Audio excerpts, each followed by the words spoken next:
Generation. Thank you. How you doing? Great. It's very exciting. Very exciting around my life. Yeah, well, as I look at your life, you are having a long and phenomenal career. It just doesn't want to stop. Much to talk about, but let's talk about something that is really important to everybody: health. Yeah. You are the patient spokesperson for Get Back in Rhythm. Right. AFIB. AFib. Did you ever know what AFib was? Well, atrial fibrillation, irregular heartbeat. Right. You have it. Yeah. So what happened? Do you know anybody who has it? I'm just you.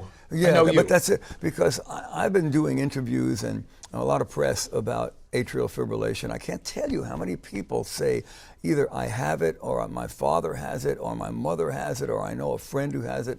I thought, for a long time that only a couple of people like me had it, but now I'm finding that there's a lot of people out there who have it. And now that I've gotten into it, I now realize there's 2.5 million people who have atrial fibrillation, and it's a real complicated disease. It's a real complicated condition. It starts off very innocently. You think your heart is just skipping a beat.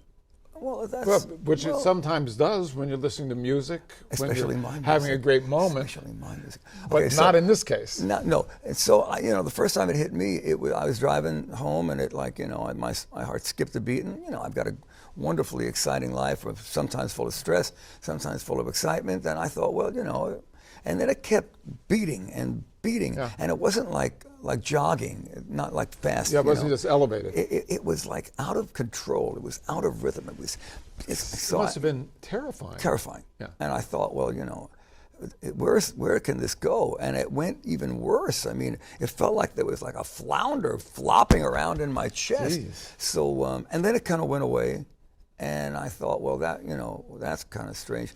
And then it started to happen when I was just watching television or walking the dogs or something, and I figured I gotta call somebody. And I did. I called my doctor, and he said he knew exactly what it was. It was atrial fibrillation, and they gave me some medicine and sent me on the way home. And from that moment on, it has not left me alone. Well, two things. First, you've decided to be the patient spokesperson to let people know about it. So it's good you're talking about it now. Just briefly, what's the worst situation you were ever in when you had to perform when you were having a problem? Just briefly, the worst. Yeah, one of the things they have to do when they can't get your heart back in rhythm, right? Because that's the most dangerous thing. If it just keeps going and going and going, anything can happen to you. They have to give you the paddles, clear, bang, right? So me too. And but they put you out for it, so it's not like painful, but it's terrifying. But I'm saying there's an audience waiting for you someplace. Well, that happened when I was doing a July 4th celebration in Boston live to millions of people that night, and that morning I felt this thing start, and I called my doctor. I said, it's getting worse. What do I do? He said, you got to get over to this hospital, and they have to get. It's called cardioverting you, and they did. They were very nice, and they put you out. They did it. I went back to sound check, and I staggered back to sound check, and I did the show that night, and it was okay. I mean, you can get through this, but it's just it interferes in your life and your work. You're managing it. You're managing it with your work. I mean, I saw a show the other night, phenomenal show. But the most important thing that I'm trying to do is to tell people that this is not anything to play around with. Yeah. If you have friends or family, or you have these symptoms, you have to see a doctor, because you can't just let this thing go for days and days and weeks. They've got to pull this back into rhythm. Or else, it could cause heart disease, it could cause heart attacks, it could cause stroke. And you don't want to play around with this. This is playing with fire. So when they told me that there's a lot of people who don't go to their doctor, who don't take it seriously, I said, okay, I'll get up and talk about it. Yeah, I'll get up and talk about it. Well, with this in mind, that you're dealing with this now, as I said, that you're having this long and phenomenal career, right? By my estimation, there's a handful, maybe a little more than a handful, of solo acts that started in the early 70s who are still packing them in. So I'm wondering, considering good health, what have you been able to do to have this great longevity, to stay fresh, and just to keep it moving for so long? Because I think there must be a lesson in there for people. I wish I could give you a real easy answer on that one. I try to make the most beautiful music I know how to make.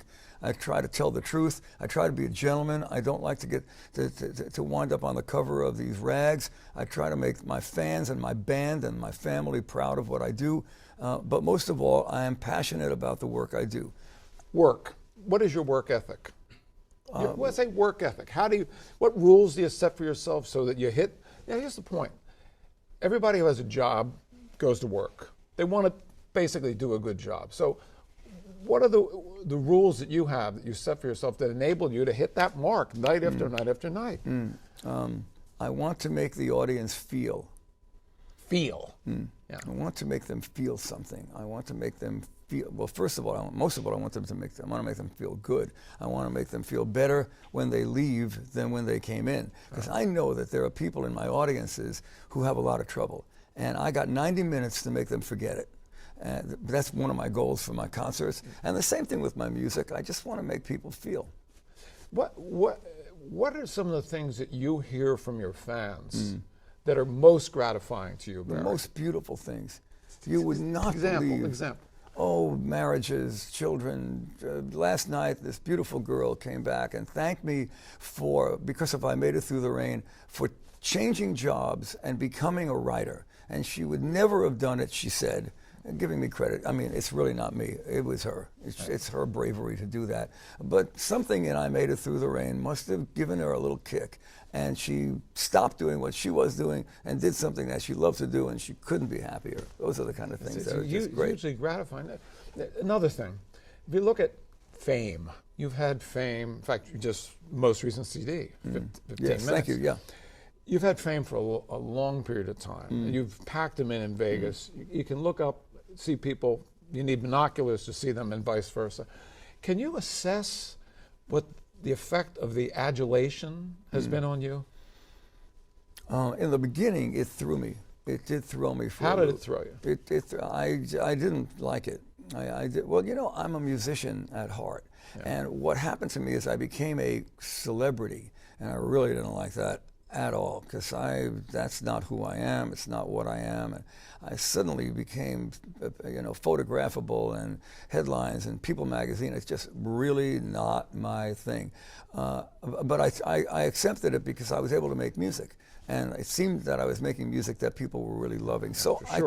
I took the gig. Yeah. I took the gig of being a celebrity or whatever it is. But as the years have gone by, I've realized that I'm not doing it for me at all. I'm doing it for them. I look out at the audiences, and if you saw what I saw, you would come back every night to do it. If you saw what I saw out there, these people smiling and cheering, and it's just unbelievable. So here I am, 105 years old, getting up and singing "It's a Miracle." I'll do it until I can't do it. That was something I was wondering about. Do you ever see a point, Barry Manilow, where you would say, I'm finished. I'm not going to work anymore? No, I can't see that. I'm going to go out with your boots on. I can't. Really, as you asked me that question, no. It just never enters my mind. All right.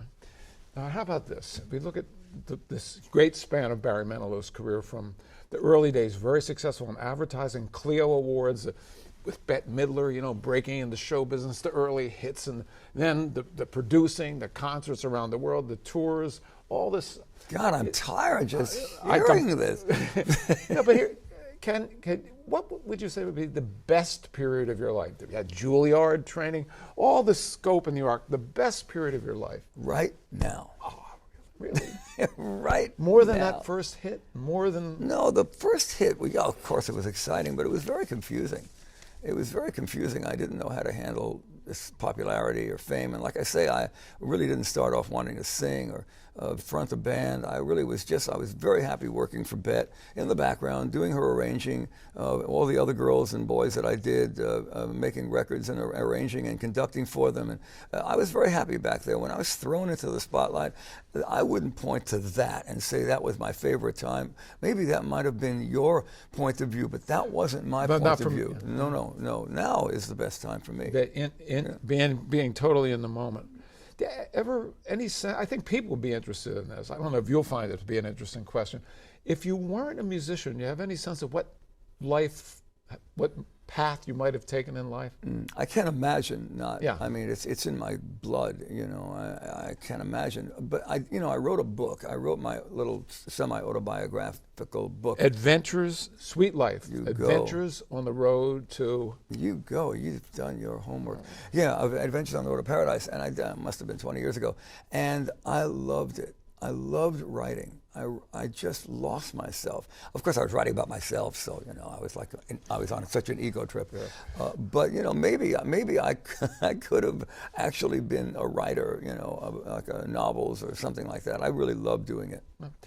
Speaking of writing, one of the songs you wrote that I like very much is "I Write the Songs," and Frank Sinatra sang. I didn't write "I Write the Songs." Bruce Johnson wrote it, but I made a great record of it. You made a great record of it. Right. So how did you feel when Sinatra took that and credited you, which he did, Barry Manilow, and turned it into "I Sing the Songs"? I hated it.